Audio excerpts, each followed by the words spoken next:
Apparent cracks emerging in Russian President Vladimir Putin's control of the nation he's led for decades following the most brazen challenge to his authority. Political analysts say Putin was dealt a humiliating blow this weekend after his close former ally and Wagner mercenary boss, Yevgeny Prigozhin, marched into southern Russia with an armed rebellion, seizing a city and then marching towards Moscow with little resistance. We've seen some very serious cracks emerge. You have Prigozhin publicly questioning the very premise for this Russian aggression against Ukraine in the first place. You have someone challenging Putin's leadership very publicly and very openly. But then 120 miles from the capital, he abruptly halted his mutiny after a deal was apparently brokered.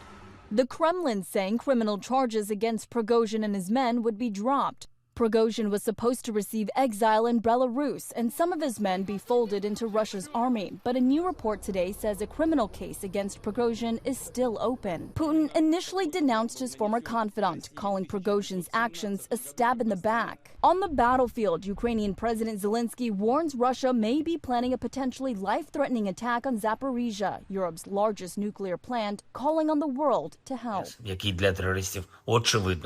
This as Ukrainian troops are involved in fierce fighting on the front lines. Ukrainian soldiers successfully landing on the Russian-held eastern bank of the river in Kherson. Experts say if Ukraine can keep its foothold, it'll add further pressure on Russia's forces in the south already struggling against Ukraine's counteroffensive. Several major questions still remain, including where Prigozhin's whereabouts are and what consequences for the mutiny he might face from Putin, a leader known for executing his opponents for much less.